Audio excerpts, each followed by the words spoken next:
नमस्कार, Himachal headline news में आपका स्वागत है। रविंदर शर्मा की रिपोर्ट। मुख्यमंत्री जयराम ठाकुर ने आज शिमला में भारतीय मजदूर संघ हिमाचल प्रदेश के 18वें राज्य स्तरीय वार्षिक अधिवेशन के 2 दिवसीय सत्र के उद्घाटन सत्र को संबोधित किया। इस अवसर पर उन्होंने कहा कि राज्य सरकार श्रमिक वर्ग के कल्याण के लिए प्रतिबद्ध है और उनके सामाजिक आर्थिक उत्थान के लिए कई योजनाएं आरंभ की गई हैं। उनकी सभी मांगों का समय समय पर समाधान सुनिश्चित किया गया है।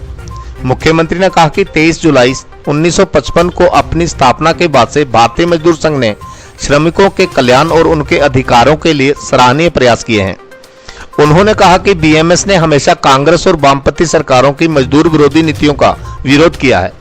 राज्य में भारतीय मजदूर संघ से मजदूरों की 326 यूनियनें जुड़ी हुई हैं, जो संघ की एकता को दर्शाता है। उन्होंने कहा कि भारतीय मजदूर संघ के सदस्यों ने समय समय श्रमिकों के खिलाफ होने वाले शोषण के विरुद्ध आवाज उठाई है।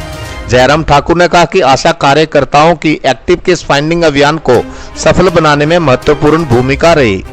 कोरोना काल में आशा कार्यकर्ताओं के बहुमूल्य योगदान को देखते हुए राज्य सरकार ने उनके मानदेय में 750 रुपए प्रति माह की वृद्धि की है।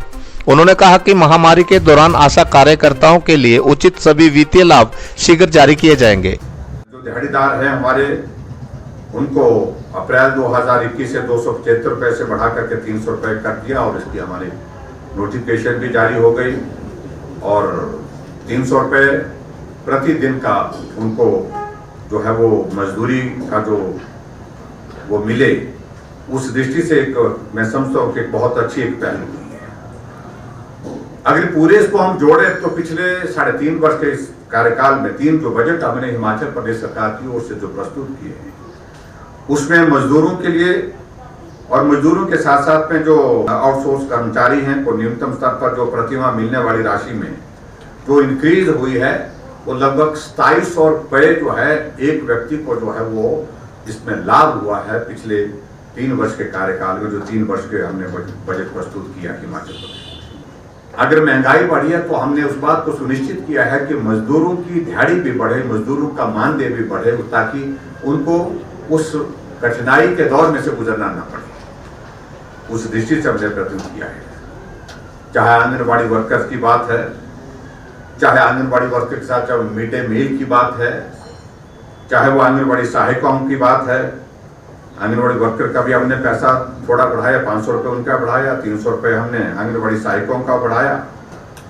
और उसी तरह से जो आशा वर्कर्स हैं उनके लिए हमने विशेष तौर से बढ़ोतरी, क्योंकि कोविड के संकट में उनकी भूमिका बहुत ही महत्वपूर्ण रही है। प्रदेश सरकार ने राष्ट्रीय पेंशन योजना के तहत राज्य सरकार द्वारा दिए जाने वाले अंशदान को बढ़ा करके 14% किया है, और जिस पर लगभग हमने हिमाचल प्रदेश में लगभग 200 करोड़ रुपए हमने खर्च किए। और उसी तरह से आगे बढ़ करके जो हमारे श्रमिकों और असंगठित क्षेत्रों के कामगारों के हितों की रक्षा के लिए भी अनेक योजना हमने हिमाचल प्रदेश में चलाई है।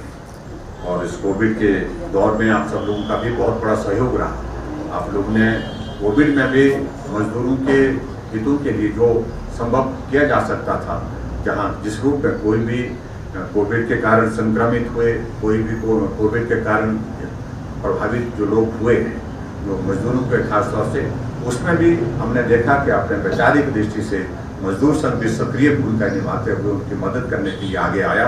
उसके लिए मैं आप सबको बहुत बहुत साधुवाद देता हूँ, आप सबको बहुत बहुत आभार व्यक्त करता हूँ।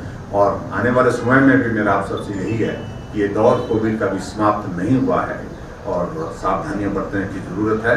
लेकिन उसके बावजूद मैं ये उम्मीद करता हूँ कि आने वाले समय में निश्चित रूप से हम आप सब लोग इस कोविड के दौर से बाहर निकल करके जैसे हम स्वतंत्र होकर के पहले हम काम करते थे, उस स्थिति में हो पाएंगे। हिमाचल हेडलाइंस न्यूज़ चैनल को लाइक, सब्सक्राइब, शेयर करना ना भूलें। धन्यवाद।